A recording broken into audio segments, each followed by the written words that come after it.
Hi everyone and welcome to our second Java tutorial. And your host is none other than Rex the coder. And yeah, we just gonna continue from where we left off from the previous video. So yeah, let's just discuss the topics that we'll be covering or the things that we're gonna discuss in this video.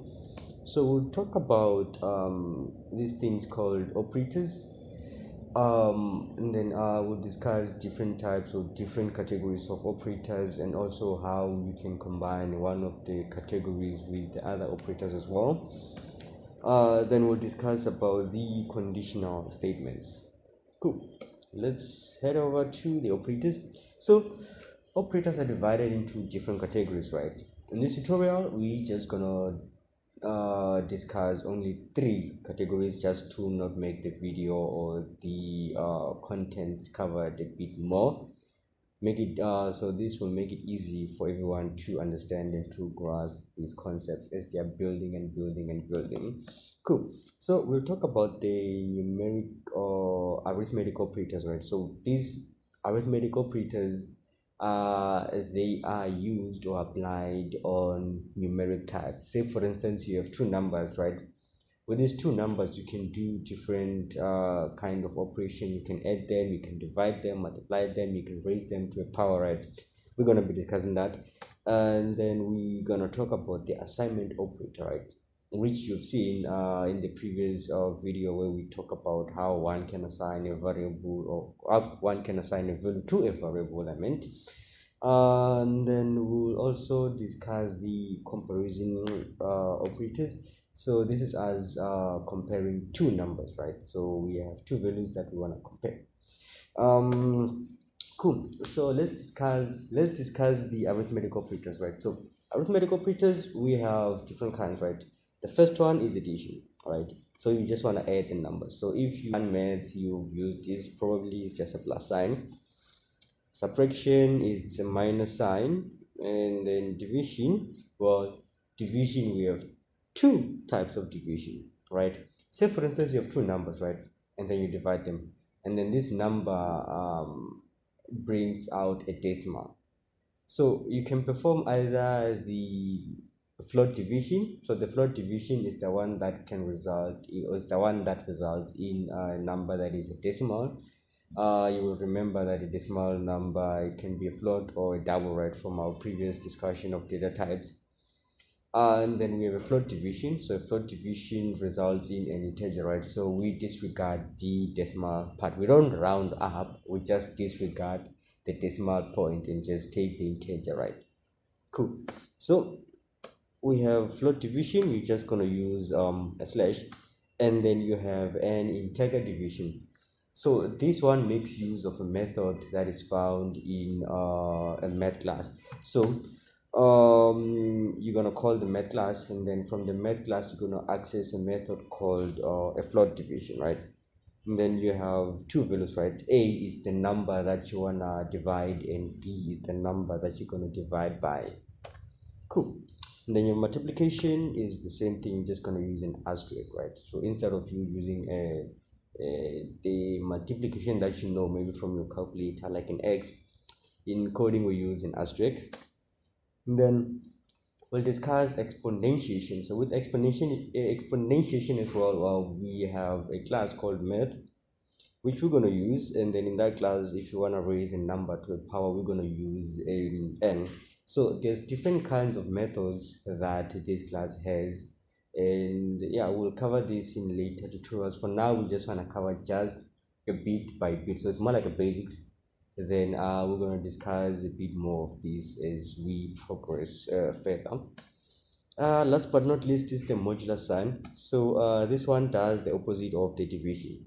So a division gives you how many times a number you're dividing by goes to the number that is dividing.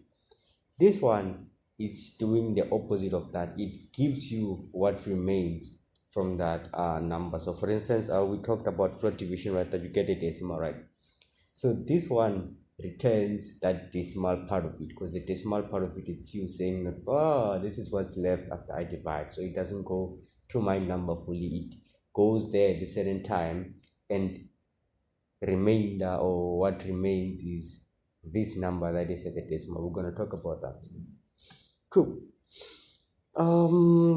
Let's also discuss the assignment operator. So the way we're going to do this is we're going to cover all these operators.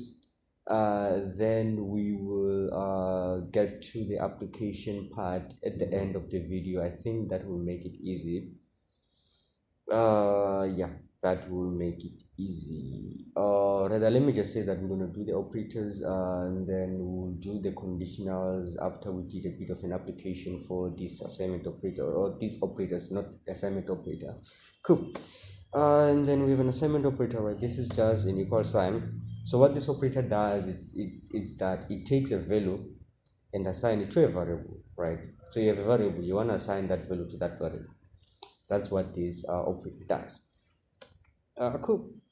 Let's get to the last category, which is comparison operators. This is just you comparing two numbers, right? So you have an equal operator.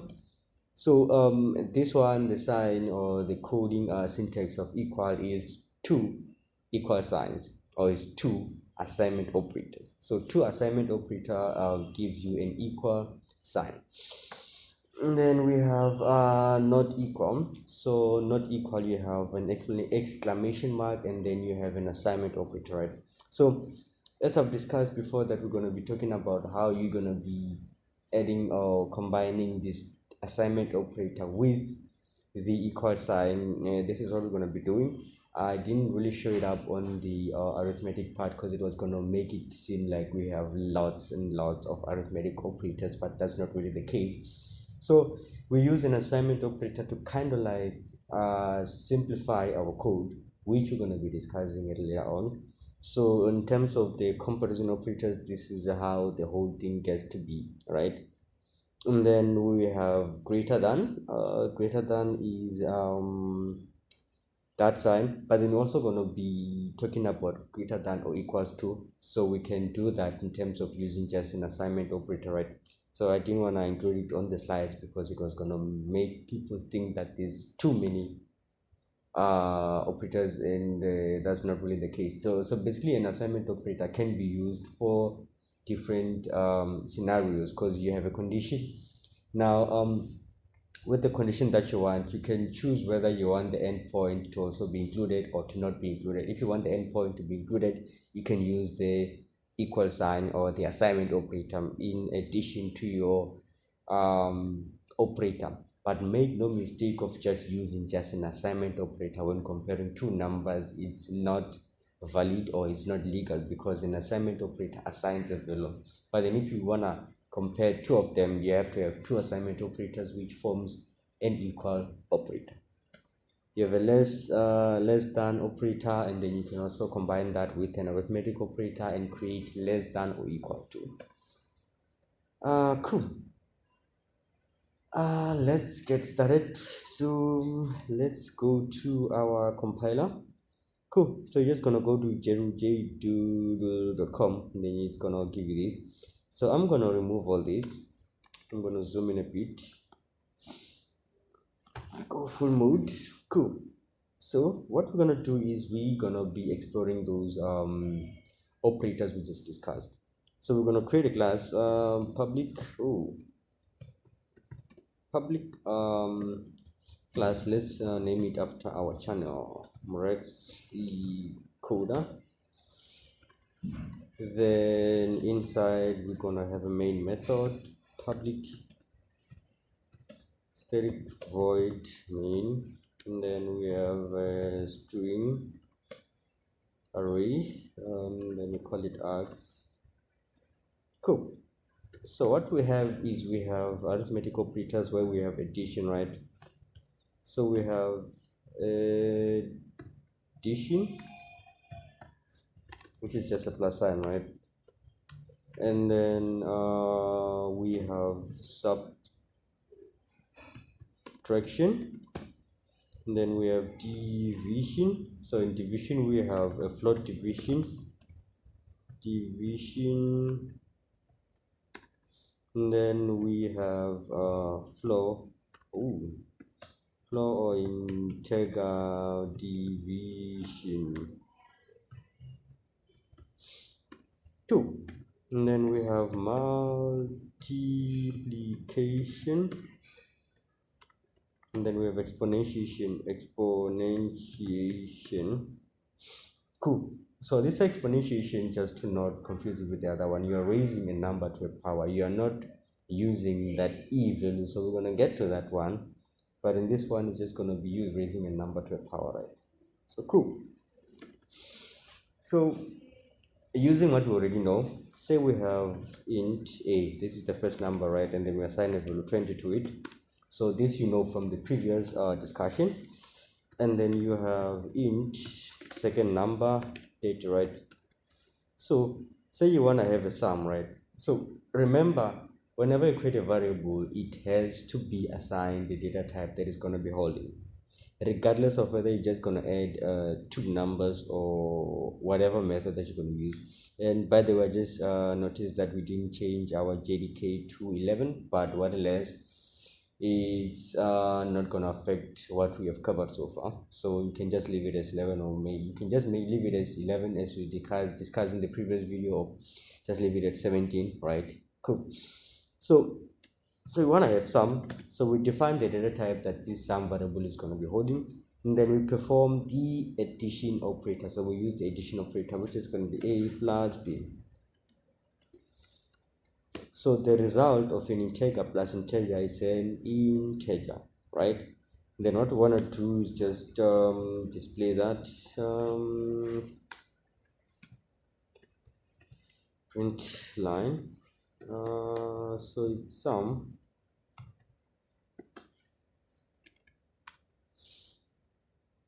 and then what you can do now, right? So remember I said this addition, right, is arithmetic, but then you can also add strings together, right? So in this case, what you want to do, you just want to display the value. You don't want to be adding maybe a plus a, you just display the sum, right, as a string. So you can use the addition, but then this is not really an addition operator, but it's a concatenation operator. But we'll discuss more about the strings. But then say you want to display something using the print method, you can use the plus sign, and then you add a value of a different type, and it will add. So let's just execute this and explain what happens, right? So what happens is that you are adding, right? So you have your text. So this is our text, right? It's our text. We just want to add this there, but as a string, not as an integer. So as a string, so this is not really supported in some other languages. For instance, if you try this in C++ or C, you might get an error, right? But then in Java, right, it allows you to use the print line method, allows you to add these two values, and then you display the your output as this. So as we discussed before, you have system, right, the print line. This is your method. We learned this from the previous video, right? And then inside you can provide a value as a string, right? You can also provide a value as an integer, but now what you want to do is you just want to print this alongside this string. So you want to add this in there. So basically you just want that value, say it's 300, you want it just then, that's what you want. But in this value is not really hard coded, it's a value that can change all the time, right? So for instance, ours is 50, so if we make it maybe 40, that will result in 60, right? So we want our value to be of different types, right? So we can just use the addition operator just to concatenate the string and the integer, but then for displaying only, not for any other reason, but just concatenating, right? Then let's get over to the subtraction operator, right? So with the subtraction, let's use C. So we have C, which is just, well, actually let's just use what we have there, A and B, right? And then say we want to subtract A from B. So we just define our value, which is diff, the difference, and then we're going to say B minus A, right? So this is going to assign the value that is from B. So it's going to subtract 40. So it's going to subtract 20, I meant, from 40. So that's going to give us 20. And then we can just use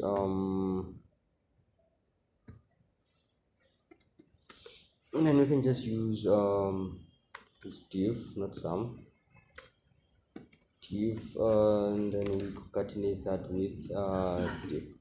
We just want to display the difference, right? But then we want to have a bit of a message to indicate that this is a difference that we are displaying. So it's going to give us our difference, which is 20. Let's just do that for the division, but I think this you can do. Let's just leave this for to do. This is just dividing, right? So you're just going to use that sign. So this you can do, but what I want to discuss is the floor division, right? So with this one, you make use of a math class, right, where there's a method called floor div method, right? So the floor div, it always ends in it always resides in an integer, right? So it's let's just call it D, right? So you're going to use a class, you're going to use a class called math. So this is math dot, and then inside that class you have floor div, right? And then it accepts two parameters since it's the two numbers that you want to divide. So I want to divide say I want to divide 5 by 2, as we discussed when we were just explaining this part. So if you divide 5 by 2, you get 2.5, right? So let's print this and see what the result is. Print line. Cool. So what we have is D, and then we just print that out. Let's see what this produces. It gives us 2. So if you divide 5 by 2, you get 2.5, right? But then since you're performing a floor division, it disregards the decimal part. And then let's get over to the multiplication. I think this you can do as well. So practice with that, and then once you're done, you're going to continue with the video, right? Exponentiation is what I want to talk about. We can just do this. So say we have num, which is 4, and then we want to raise this number to 2, right? So we can just display, instead of just assigning it to a variable, we can just display. Cool. So it's math class, and then that math class has a method called power, right? So we want to raise that number, right? So it's num, then we want to raise it to 2. So if we raise 4 to 2, it should be 16. So let's say num plus 2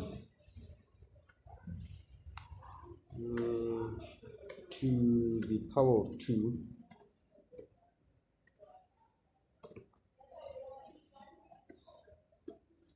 right?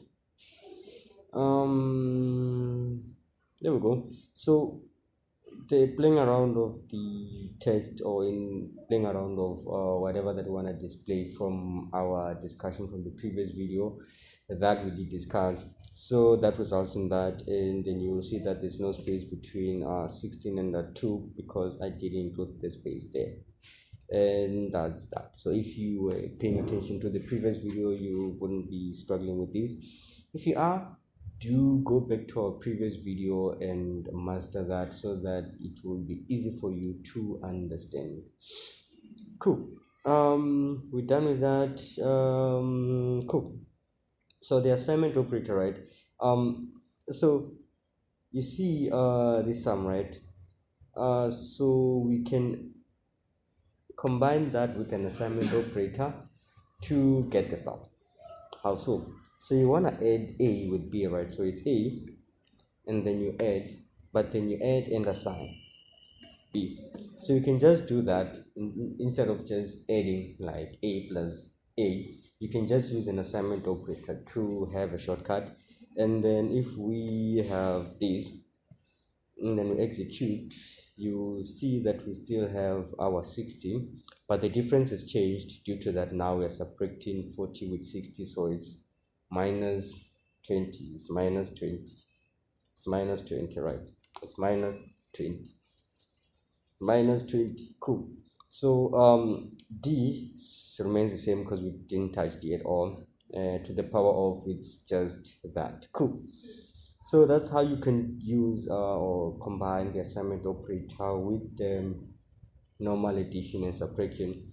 You can also do that for division, multiplication, division. But what I want you to do, what the challenge I want you to do is this part, the floor division. Do this for this and see if it works or not. If it works, do have a bit of a reason as to why it works. If it doesn't, do get to provide the reason as to why it works. In the next tutorial, we'll discuss that answer before we get to continue. For now, let's just head over to, we have to also discuss the comparison operators, which we did. So we have equal. We did discuss the comparison operators right here. Yes, we did, because we just left with with that. So equal sign. So with the same thing, also with the equal sign is not that complicated. So say I have 50, right? Equals 50. The result is a yes or no. So if it's a yes, it's true. If it's not a yes, it's a no, right? So this is a Boolean type. So if I say 50 equals to 50, I will get true. But then if I say 49, I should get false, right? That is that. So this is going to come in handy when we discuss our if statements, because we put conditions on our if statements. And then we have greater than equals to or less than, which we're going to be doing. So basically that's just that. So your result for your expression for the comparison results in a boolean. It's either true or false, because a boolean is a binary type that has two values, either true or false. Let's head over to our slides and just finish that up, and then I will wrap up this tutorial with that.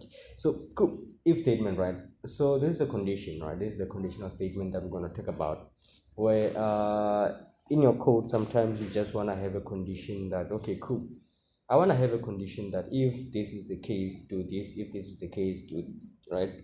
So this is the format, right? You start with an if keyword, and then you're going to provide a condition, right, which is condition 1, and then you're going to provide an opening parenthesis. This is you saying that, okay, cool, now whatever that is inside this condition, I want to execute.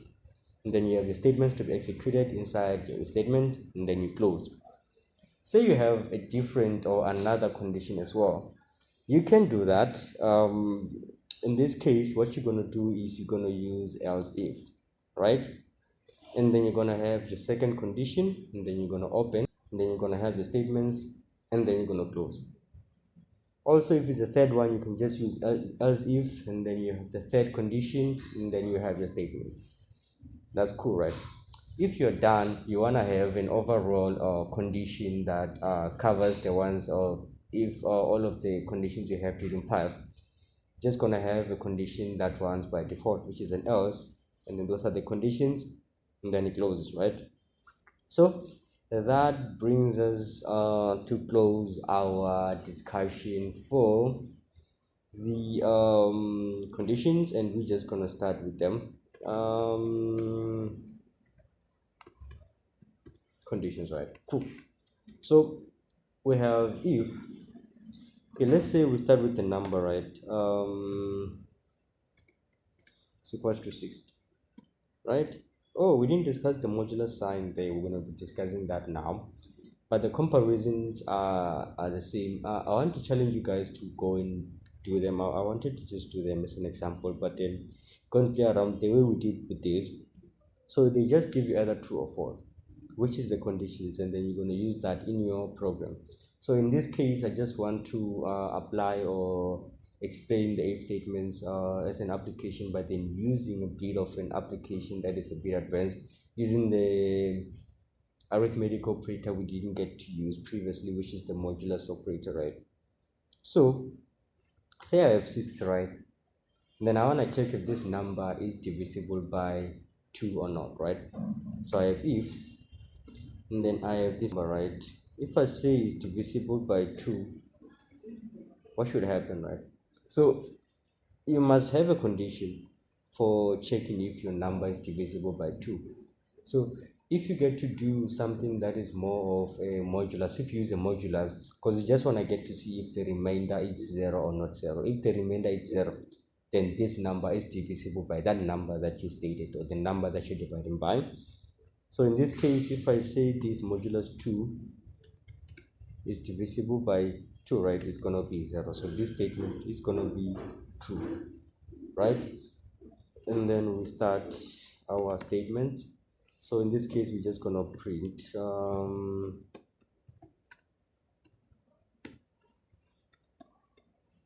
yes, the number is divisible by 2, right? Else if you can just put another condition. If it's not divisible by 2, maybe divisible by 3 or that, then you can put else, right? So if you run this, say for instance it's 60 divided by 2, that will give you something like 30, right? So if you divide 60 by 2, you get 30. So 30, so basically there's no remainder, right? So you don't get 30 point something, you get 30, right? So if you do this, yes, the number is divisible by 2, right? Some of you are thinking, what if I just use the floor division? Well, the floor division will work, but then it will mislead you, because what the floor division does is it disregards the decimal part. It's not really saying that the decimal part is 0, it's just disregards that, whatever the number that is there on the decimal point. So that's why you can't use the floor division. Yep, go and play around with all these operators and get to explore them. And in the next tutorial, yeah, we're going to discuss, the first part is going to be whether we can combine this floor division with an assignment operator. Do go have fun and do enjoy, and we shall see each other next Friday. If you do like the video, do subscribe and do leave a comment and a like if you found the video helpful, of course. If not, then yeah, you just gotta do what you gotta do. But that's it for today, and I shall see you guys next Friday.